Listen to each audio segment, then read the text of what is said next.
अस्सलाम वालेकुम। I hope everyone is doing good. So हम लोगों ने इन्फ्लेशन का टॉपिक शुरू करने से पहले, अगर आप लोगों को याद हो, तो हम लोग ये क्वेश्चंस कर रहे थे। ठीक है, तो मैंने आप लोगों के साथ जैसे डिसाइड करा था कि जब हमारा सिलेबस जो है वो वापसी स्पीड अप हो जाएगा, जब अपनी एक एक्चुअल पेस पर पहुंच जाएगा एक्स्ट्रा क्लास दे दे के, तो फिर हम लोग पुराने कोर्स को भी रिवाइज करते रहेंगे क्वेश्चन आंसर्स की फॉर्म के अंदर। तो जहां तक मुझे याद है ना, मैंने आखिरी जो क्वेश्चन आप लोगों को कराया था वो मैंने कराया था question number 17 part A and part B. ठीक है, तो आज जो है वो हम लोग पार्ट सी से कंटिन्यू करेंगे। ठीक है, तो मैं पार्ट सी आपके सामने रीड कर रहा हूँ। तो आए पार्ट सी से स्टार्ट करते हैं। Using a demand and supply diagram, analyse a fall in income may reduce the market price of houses। 6 mark. तो यार मुझे सिर्फ इतना कोई बच्चा बता दे कि ये इनकम कौन सा है, फैक्टर अफेक्टिंग डिमांड है या फैक्टर अफेक्टिंग सप्लाई है। कोई बच्चा मुझे ये बता दे सिर्फ, ये इनकम क्या है भाई। ये इनकम है फैक्टर अफेक्टिंग डिमांड। अगर आपको याद हो तो हमने बहुत सारे ऐसे क्वेश्चंस करे हैं। तो ये इनकम जो है ये है फैक्टर अफेक्टिंग डिमांड। और इसने क्वेश्चन के मुताबिक आपकी इनकम जो है वो कम हो रही है। तो जब आपकी इनकम कम होगी तो आप डिमांड कम करोगे, और जब आप डिमांड कम करोगे तो आपका डिमांड कर्व किधर शिफ्ट मारेगा, आपका डिमांड कर्व मारेगा लेफ्टवर्ड्स, या फिर आपका डिमांड कर्व मारेगा इनवर्ड शिफ्ट। याद है भाई आपको, या तो आपका डिमांड कर्व लेफ्टवर्ड शिफ्ट मारेगा या तो आपका डिमांड इनवर्ड शिफ्ट मारेगा। ठीक है, तो 6 मार्क का क्वेश्चन था। आपको याद हो, आपको याद होगा 4 मार्क्स जो है वो आपको एक्सप्लेनेशन के मिलेंगे, और 2 मार्क्स जो है वो आपको 4 मार्क्स जो है वो आपको डायग्राम के मिलेंगे, और 2 मार्क्स जो है वो आपको एक्सप्लेनेशन के मिलेंगे। अगर आप लोगों को याद हो तो 4 मार्क्स आपको मिलेंगे डायग्राम के, और बेटा 2 मार्क्स आपको मिलेंगे एक्सप्लेनेशन के। राइट, तो आए हम लोग ये क्वेश्चन शुरू करते हैं। ये देखें, आपके पास 17 का ए और बी का सॉल्यूशन भी हुआ है। ठीक है, सही। तो देखें डायग्राम बनाने के कितने मार्क्स है, डायग्राम बनाने के 4 मार्क्स हैं। सर 4 मार्क्स कैसे मिलेंगे ये भी जरा याद दिलाएं।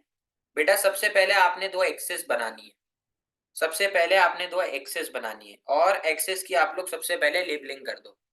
तो सर जिस चीज की मार्केट होगी उस चीज की प्राइस उस चीज की क्वांटिटी, अगर आपको याद हो तो जिस चीज की मार्केट है उस चीज की प्राइस उस चीज की क्वांटिटी। तो हाउस की बात कही थी ना इसने कि अगर इनकम कम होगी तो हाउस की मार्केट के ऊपर क्या फर्क पड़ेगा। तो तो ऊपर आएगा प्राइस ऑफ हाउसेस, और नीचे क्या आएगा बेटा, नीचे आएगा quantity of houses.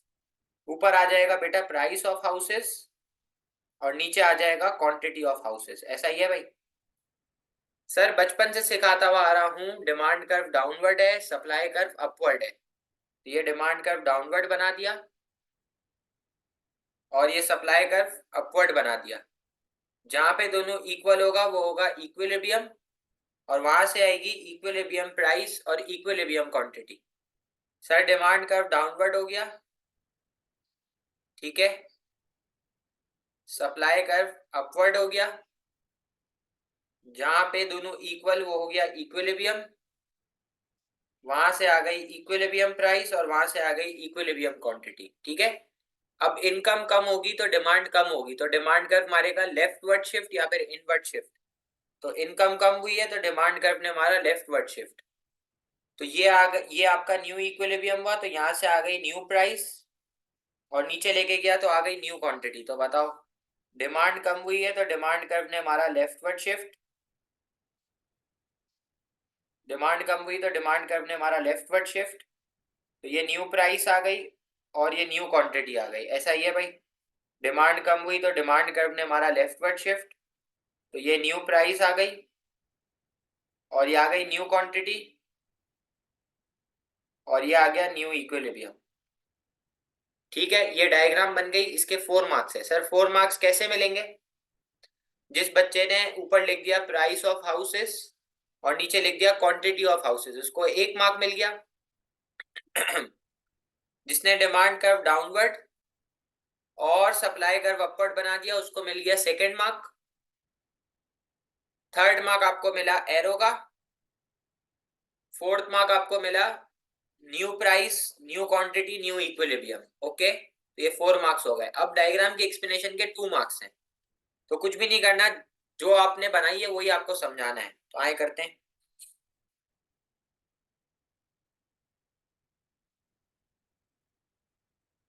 A decrease a decrease in demand of houses, a decrease in demand of houses from D to D1, a decrease in demand of houses from D to D1 due to, क्या reason था, लिखा हुआ था कि income कम हुई है, due to fall in income, जिसकी वजह से क्या होगी, जिसकी वजह से शॉर्टेज होगी, जिसकी वजह से सरप्लस होगा। Which will create surplus of what, surplus of product, no, surplus of houses. क्या लिखेंगे, which will create surplus of houses. और कोई भी चीज सरप्लस में होती है तो उसकी प्राइस कम होती है, तो इसकी वजह से प्राइस गिर जाएगी, causing equilibrium price, causing equilibrium price, causing equilibrium price to decrease from P to P1। सही। अब बताओ, डिमांड कंज्यूमर करता है तो इसका मतलब है कहानी कंज्यूमर ने शुरू करी है, तो कहानी खत्म कौन करेगा, प्रोड्यूसर, ऐसा ही है। कहानी कंज्यूमर ने शुरू करी है तो कहानी खत्म कौन करेगा, कहानी खत्म करेगा प्रोड्यूसर। तो अब आप बताएं, प्रोड्यूसर क्या करेगा। प्राइस कम हुई है तो लॉ ऑफ सप्लाई के मुताबिक प्रोड्यूसर कम प्राइस पे कम बनाएगा, कम प्रोड्यूस करेगा, तो मेथड लिख दूं, which will provide signal, which will provide signal to producer, so he will contract, which will provide signal to producer, so he will contract equilibrium quantity, so he will contract equilibrium quantity from Q to Q1, comma, this is how,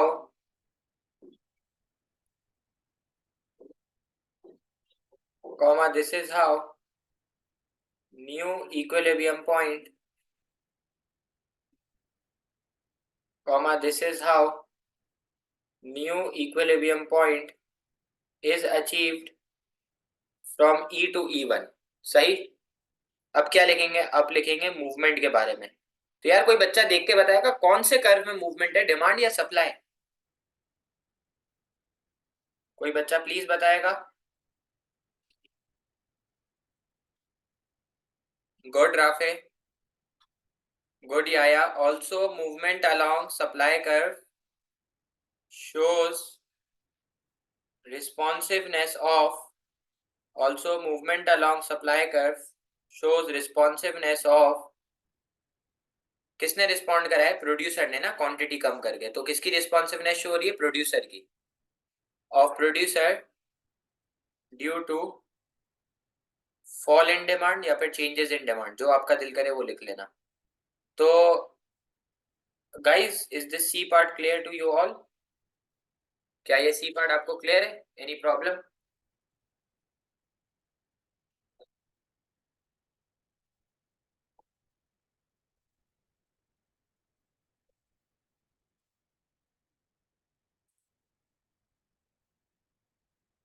okay, चले अब हम लोग next question की तरफ proceed करते हैं। If anyone wants to take a screenshot can just take a screenshot of this C part. Okay, if anyone wants to take a screenshot, ठीक है। ओके, तो 6 marks question, whenever a 6 marker question will come with diagram, मतलब अगर वो specifically related to diagram होगा तो there would be always 4 marks to make the diagram and there would be always 2 marks to explain it. Okay, सही, चलें, let's go forward. Okay, let's start with question number 15. So we are doing question number 15, part A. Describe a possible opportunity cost to a student going to university. Sir, university जाने की क्या opportunity cost होगी, कि अगर वो university नहीं जाता तो he could have earned some money by doing a job, he could have spent his time as leisure, आराम कर सकता था वो घर पे, he could have क्या कहते हैं, he could have done, मतलब वो जॉब के अंदर आ जाएगा, बिजनेस, ठीक है। और क्या कर सकता है वो, he could have gone to play a cricket match, he can enjoy his time, he can stay at home, कुछ भी लिख सकते हो आप लोग, ठीक है। तो 2 मार्क का क्वेश्चन है, we just need to describe, एक स्टेटमेंट दे देंगे, थोड़ा सा समझा देंगे, we will get the mark, ठीक है। तो आइए इसको करें पहले। Question number 15 part A. The possible the possible opportunity cost the possible opportunity cost to a student the possible opportunity cost to a student of going to university is the amount of money is the amount of money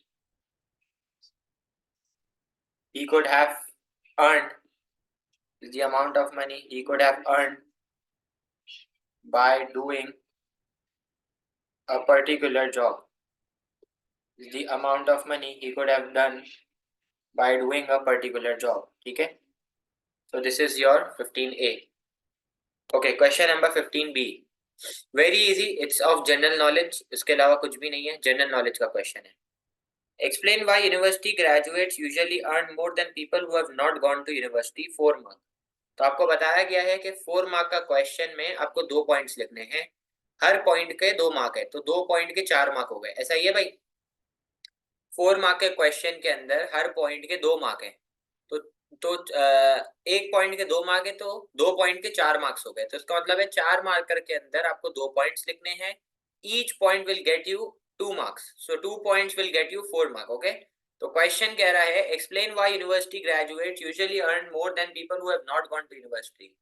तो question ये कह रहा है कि यार university जाने वाले लोग को क्यों ज्यादा पैसे मिलते हैं और जो यूनिवर्सिटी नहीं जाता उसको क्यों कम पैसे मिलते हैं। नंबर 1, उसकी क्वालिफिकेशन ज्यादा होगी। नंबर 2, उसका एक्सपीरियंस ज्यादा होगा, उसका ईयर्स ऑफ सर्विस ज्यादा होगा, उसकी नॉलेज ज्यादा होगी, और वो स्किल्ड होगा। दूसरा वाला अनस्किल्ड वर्कर होगा क्योंकि वो पढ़ा लिखा नहीं है, एक पढ़ा लिखा है। तो आपको यही सारे पॉइंट्स लिखने हैं, ठीक है। तो स्टार्ट करें ये वाला, चले। If anyone is writing with me, it's very good. Otherwise, you can always take a screenshot and can write, okay, later on. जब आप फर्स्ट वाला रीजन लिखो तो always copy paste the statement of the question. जब आप पहला वाला reason लिखो तो हमेशा कॉपी पेस्ट करो रीजन को। तो one of the reason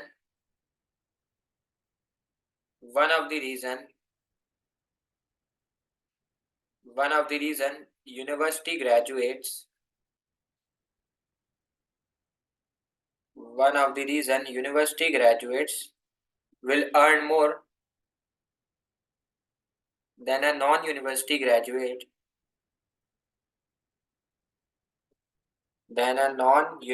graduate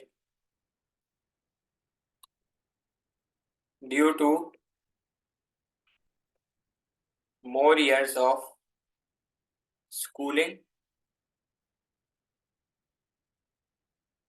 and higher qualification,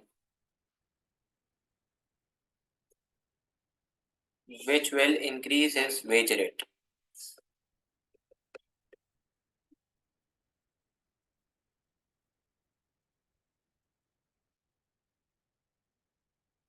ठीक है, जिससे इनका इसका वेज रेट बढ़ जाएगा, ऐसा ही है। Another reason can be due to longer length of service in an organization and due to more experience as he would be a skilled worker,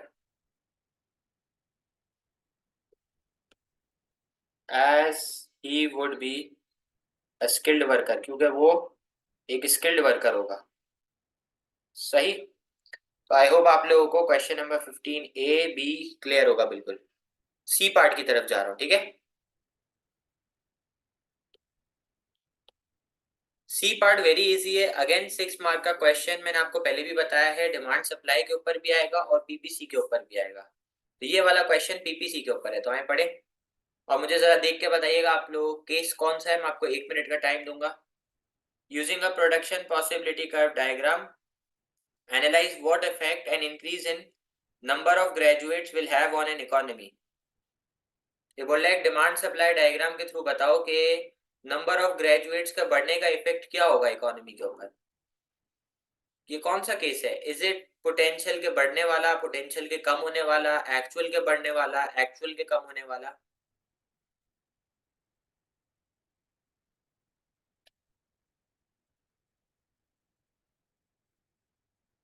okay, तो मैं आपको याद दिला देता हूँ, कोई टेंशन वाली बात नहीं है।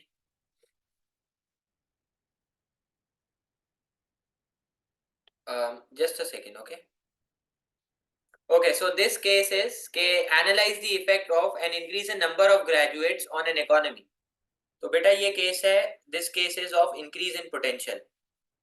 सर नंबर ऑफ ग्रेजुएट्स बढ़े इसका मतलब है कंट्री का पोटेंशियल बढ़ जाएगा। जब कंट्री में पढ़े लिखे लोग आएंगे, ज्यादा लोग पढ़ेंगे तो कंट्री का पोटेंशियल बढ़ेगा। और आप सबको पता है कि जब भी पोटेंशियल बढ़ेगा, कोई भी चीज बढ़ती है तो राइटवर्ड शिफ्ट होगा। तो सिंस पोटेंशियल बढ़ रहा है तो आपका जो प्रोडक्शन पॉसिबिलिटी कर्व है वो राइटवर्ड शिफ्ट मारेगा।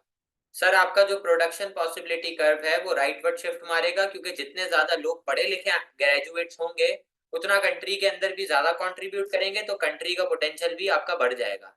सर इसके अलावा और कौन कौन से रीजन होते थे? इसके अलावा एक और रीजन था डिस्कवरी ऑफ नेचुरल रिसोर्स। कोई ऑयल फील्ड डिस्कवर हो जाएगा तो उससे भी पोटेंशियल बढ़ेगा। एक और रीजन होता था एनर्जी की प्राइस का कम होना। जैसे आप लोगों को पता हो कि जारा हो गया, पुल एंड बेयर हो गया, केनिथ कोल हो गया, ये सारे जितने भी ब्रांड्स है बड़े बड़े, ये made in Bangladesh, made in Pakistan होते हैं, क्योंकि पाकिस्तान में एनर्जी की प्राइस, लेबर की प्राइस, ये सब सस्ती है।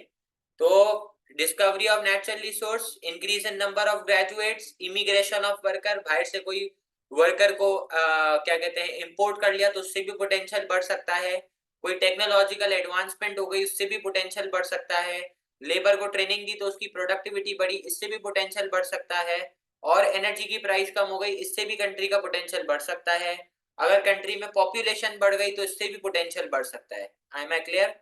So again this is a 6 mark question with a pure diagram. So again there would be 4 marks for making the diagram, for construction of the diagram. There will be 2 marks for explaining it. So let's start. Okay, I'm gonna just show you after this question. Okay, so first of all we will make the diagram create करने के for making the diagram we will get 4 marks। ठीक है, तो सबसे पहले हम लोग दो एक्सिस बना देंगे। ठीक है, ये हमने दो एक्सिस बना दी। सबसे पहले हमने दो एक्सिस बना दी, सही है। एक एक्सिस के ऊपर हमने लेबलिंग कर दी गुड वाई क्वांटिटी, और नीचे हमने लेबलिंग कर दी गुड एक्स क्वांटिटी। सबसे पहले हमने एक्सिस बना दी, हम लोगों ने एक्सिस बनाई और ऊपर वाली एक्सिस के ऊपर लिख दिया गुड वाई क्वांटिटी, और नीचे वाली एक्सिस के ऊपर लिख दिया गुड एक्स क्वांटिटी। इसके हमें 1 मार्क मिल चुके हैं। अब हमने बनाया पीपीसी, ये मैंने पीपीसी बना दिया। इस पीपीसी बनाने का मुझे दूसरा मार्क मिल गया। सर पोटेंशियल बढ़ा है due to increase in number of graduates, तो पीपीसी मारेगा राइटवर्ड शिफ्ट। तो ये नया पीपीसी न्यू कर्व बनाने का मुझे सेकंड मार्क, थर्ड मार्क मिल गया। ओके, और सर ये एरो का मुझे फोर्थ मार्क मिला। सर ये एरो का मुझे फोर्थ मार्क मिल गया, right. So this diagram made you got 4 marks. Okay, 4 marks कैसे मिले? एक्सिस की लेबलिंग के, old PPC, new PPC and arrow indicating a rightward shift. Okay,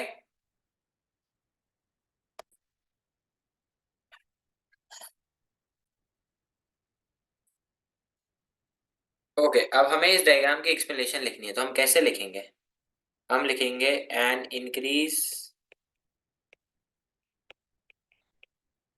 increase in potential,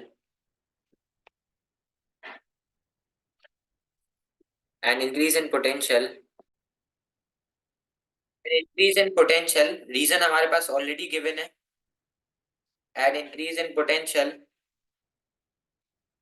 due to increase an increase in potential due to increase in number of graduates, an increase in potential due to an increase in number of graduates will cause a rightward shift in PPC, will cause a rightward shift in PPC from AB, will cause a rightward shift in PPC from AB to CD, जिसकी वजह से country की productive capacity बढ़ जाएगी। तो इधर लिख दे भाई, which will increase productive capacity of the economy, which will increase productive capacity of the economy, leading to which will increase productive capacity of the economy, leading to increase in output and GDP, leading to increase in output and GDP, leading to increase in output and GDP, resulting in economic growth. ठीक है, resulting in economic growth. So this diagram gets you 6 marks. ठीक है, 2 marks for the explanation, 4 marks for making the diagram. If anyone has no problem, so you guys can please just give me a reply, so then I can proceed forward towards the next part. हाँ जी.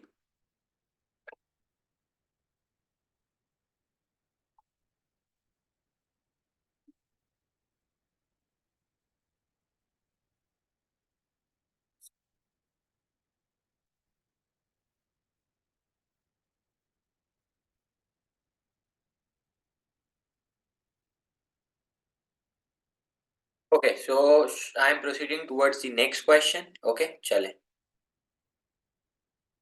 Okay, this is the answer. Okay, so we are starting with question number 14. ठीक है, question number 14 part A हम लोग start करते हैं. आ जाए. So we are starting with question number 14 part A. Using example, define the factor of production capital. Question number 14 है. अच्छा, ये question 2 marks का है. It's not a 4 mark. It is of 2 marks. Sir, why is it of 2 marks? ये मैंने एक पुराने पास paper से पिक करा था. तो पहले जो है ना वो 4-4-8 मतलब 20 नंबर ही होते थे, लेकिन इस तरीके से पूरे होते थे. तो अब ये 2 marks का क्वेश्चन है, तो आप इसको चेंज कर लीजिएगा. मैंने आपको बताया अगर सवाल सिर्फ डिफाइन का हो तो straight 2 marks for the definition. When it mentions example, when it mentions formula, so now marks will be distributed. तो 1 mark एग्जाम्पल का और 1 mark डेफिनेशन का. तो सर एक क्वेश्चन नंबर 14 कह रहा है कि using example define the factor of production capital. तो सर मुझे याद दिलाओ, फैक्टर ऑफ प्रोडक्शन 4 थे बेटा. कौन कौन से? Land, labour, capital, entrepreneur. Sir land एक नेचुरल रिसोर्स थी जिसके लिए हम रेंट देते थे. लेबर एक ह्यूमन रिसोर्स थी जिसके लिए हम वेजेस पे करते थे. कैपिटल एक मैनमेड रिसोर्स थी जिसके लिए हम मशीनरी थी उसकी एग्जांपल, और उसके लिए हम इंटरेस्ट देते थे. सर एंटरप्रेन्योर ओनर और रिस्क टेकर था जो इन तीनों को कंबाइन करता था, लैंड, लेबर, कैपिटल को, and he gets profit in return as reward. ठीक है, ओके. तो एक साथ हम करते हैं. फिर question number 14B. Using example distinguish between a private cost and an external cost. तो यार जरा याद दिलाएगा कोई बच्चा, प्राइवेट कॉस्ट वो कॉस्ट थी जो कंज्यूमर और प्रोड्यूसर बेयर करता था. कंज्यूमर के लिए होती थी प्राइस ऑफ अ गुड, तो ये एग्जांपल हो गई. प्रोड्यूसर के लिए होती थी कॉस्ट ऑफ प्रोडक्शन, तो ये इसकी एग्जांपल हो गई. एक्सटर्नल कॉस्ट वो कॉस्ट थी जो थर्ड पार्टी बेयर करती है. सर थर्ड पार्टी वो बंदा है जिसका ना प्रोडक्शन ना कंजम्पशन, लेना देना ही नहीं है, और उसकी एक्सटर्नल कॉस्ट होती थी passive smoking, noise pollution, air pollution. याद आ गया? तो सर प्राइवेट कॉस्ट वो कॉस्ट थी जो कंज्यूमर और प्रोड्यूसर बेयर करेगा. एक्सटर्नल कॉस्ट वो कॉस्ट थी जो थर्ड पार्टी बेयर करेगा जिसका हमारे साथ कोई कनेक्शन नहीं है. चले आए शुरू करें.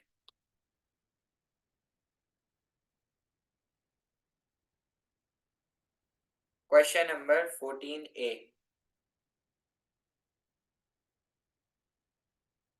चले.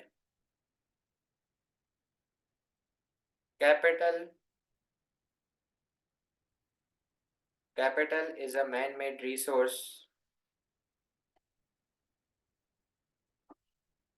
for which Capital is a man-made resource for which we pay interest. For example,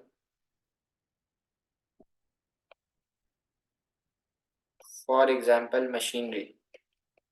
ठीक है, ये क्वेश्चन नंबर 14A हो गया। Question number 14B। बी क्या है क्वेश्चन नंबर 14B? आइए जरा 14B करते हैं। प्राइवेट कॉस्ट और एक्सटर्नल कॉस्ट के दरमियान डिफरेंस था। तो सर प्राइवेट कॉस्ट वो कॉस्ट थी जो कंज्यूमर प्रोड्यूसर बेयर करेगा ना, तो private cost is a cost which is borne by private cost is a cost which is borne by consumer and producer. For consumers it is price of a good, and for producer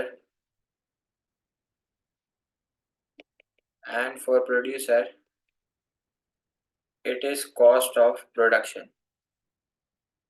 For consumer it is price of a good, and for producer it is cost of production. Sir external cost क्या थी? External cost वो cost थी जो third party bear करता है।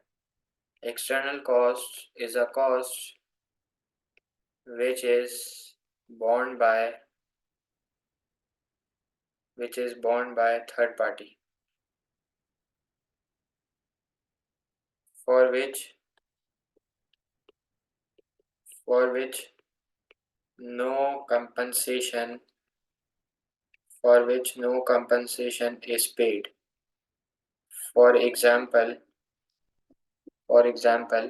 passive smoking और air pollution। ठीक है, is it clear guys this question? If anyone wants to take a screenshot again can just take it.